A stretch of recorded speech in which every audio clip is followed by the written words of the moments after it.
नमस्कार, मैं हूँ शालिनी और आप देख रहे हैं BBN भव्य भारत न्यूज।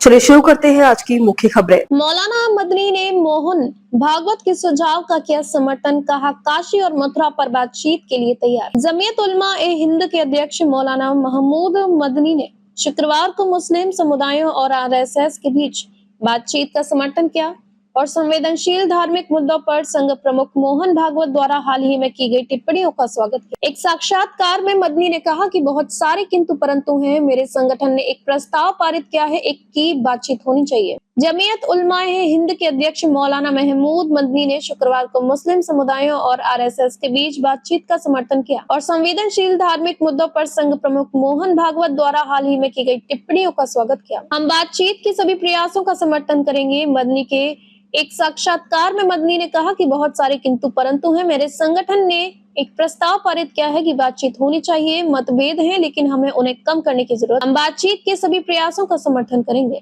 हाल ही में RSS प्रमुख ने मथुरा और काशी पर बयान दिया। मुस्लिम समुदाय तक पहुंचने के उनके प्रयासों की प्रशंसा की और सराहना की जानी चाहिए। हम सभी प्रकार की बातचीत का समर्थन करेंगे। मथुरा काशी विवाद पर भागवत की टिप्पणियों का उल्लेख करते हुए मदनी ने इस बात पर जोर दिया कि इस तरह की बातचीत को मान्यता मिलना जरूरी है। कुछ दिन पहले भागवत ने कहा था कि राम मंदिर ही एकमात्र आंदोलन है जिसे RSS आधिकारिक तौर पर समर्थन देता है।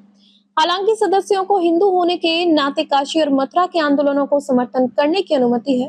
उन्होंने भारत में इस्लाम की स्थायी उपस्थिति पर जोर दिया और जनसंख्या असंतुलन के लिए धर्मांतरण और अवैध घुसपैठ को जिम्मेदार ठहराया था। मदनी ने हाल के वर्षों में राजनीति, भाषा और संवाद के स्तर में आई गिरावट की भी आलोचना की। उन्होंने कहा कि विपक्षी नेताओं सहित सभी राजनीतिक दल अनुचित और आपत्तिजनक भाषा का इस्तेमाल कर रहे हैं।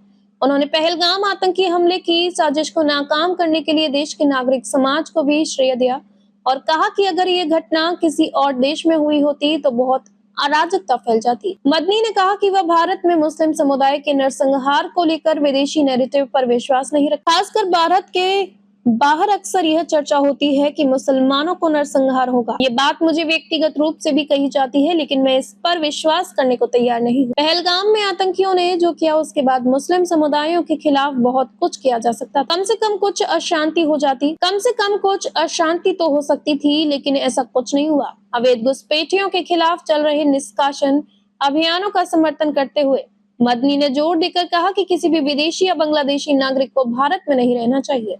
तो अभी तक के लिए इतना ही। मैं शालिनी आपसे विदा लेती हूँ। अगली खबर में फिर मुलाकात होगी एक और खास खबर के साथ। तब तक के लिए बने रहिए BBN भव्य भारत न्यूज के साथ। नमस्कार।